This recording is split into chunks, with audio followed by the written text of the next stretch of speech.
Today morning, we spent a good hour and a half with one amazing young leader from Botswana.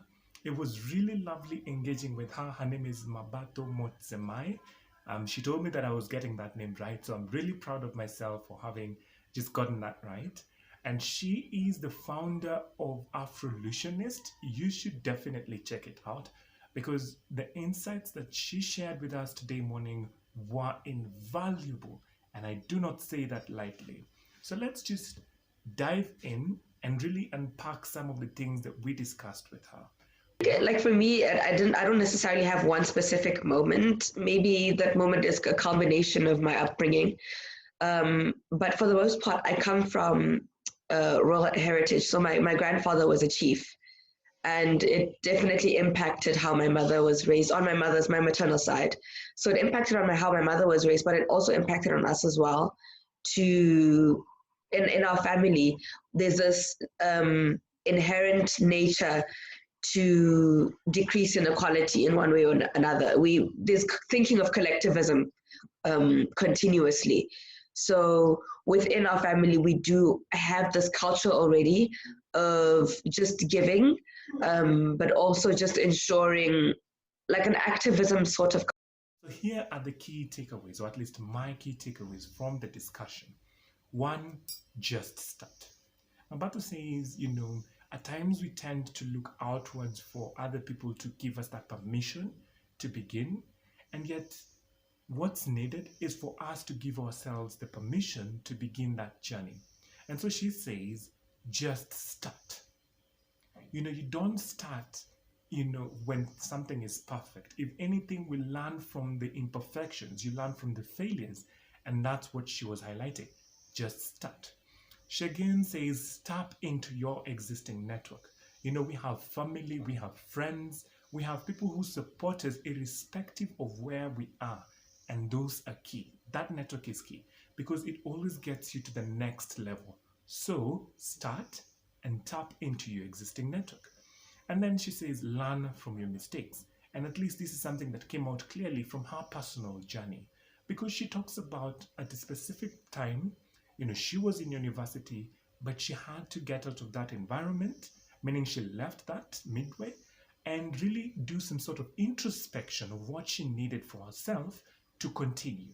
And when that happened, she was able to start the Afrolutionist. She was able to learn from various other engagements that she was a part of.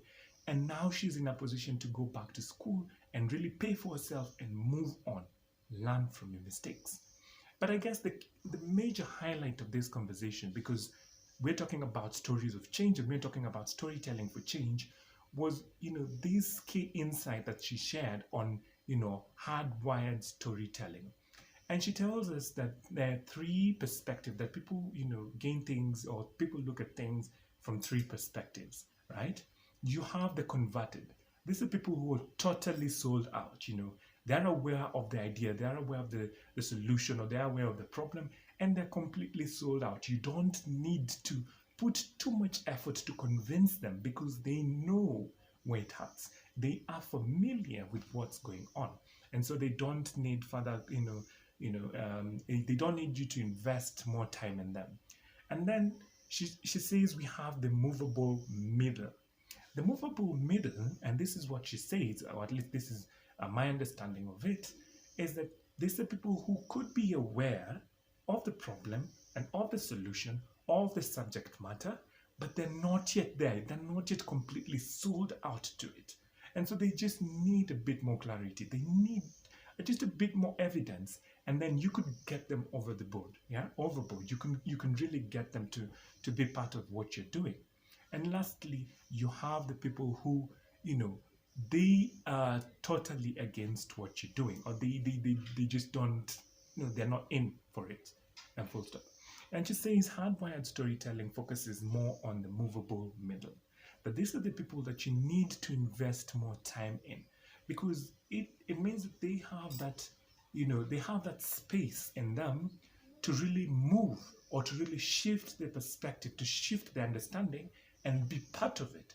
And so we need to craft our stories, or we need to craft our ideas and our solutions in a manner that would interest them to be part of the conversation. that would bring them in to be part of the conversation. Lastly, she talks about human-centric storytelling or human-centric solutions. Always put the person at the center of the solution or at the center of the conversation. I think this was a very, invaluable conversation that we had with Mmabatho. And I am really, really appreciative that young people got to spend their time with me and with her, and they spared their time for this. And more importantly, that Mmabatho spared her time to be part of this conversation. It was amazing, amazing just to discuss with her. Next time on this channel, we'll be sitting down with another amazing young leader. You want to know who it is? Then stay tuned, like and subscribe. And follow me on my public figure Facebook page, Bryan Chesoli, because I will be giving you a clue of who it is. But I bet you this, it's going to be amazing and it's going to be inspirational. So thank you for keeping it real with Chess, and thank you for staying tuned. I'm really passionate about Africans. I'm trying not to cry. I'm really, really passionate about Africa, and I'm really passionate about young people in this continent. And I've seen a lot of the injustice that young people face. And because I am working in a space of a policy reform, sometimes I get to see how leaders think.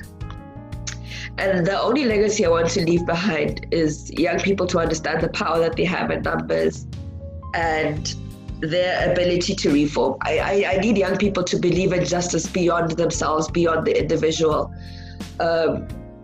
and to really create a decrease of inequality that's sincere and a promotion of wealth that's sincere. You don't have to obtain wealth through theft, and you can obtain wealth through integrity, and you can still give back to people constantly, and you have autonomy and agency over yourself. So the only legacy I want to leave with young people in general is justice. I want us to believe in justice that's sincere, that's honest, that's bigger than ourselves, and that's bigger than our own needs, and to appreciate the needs of other people.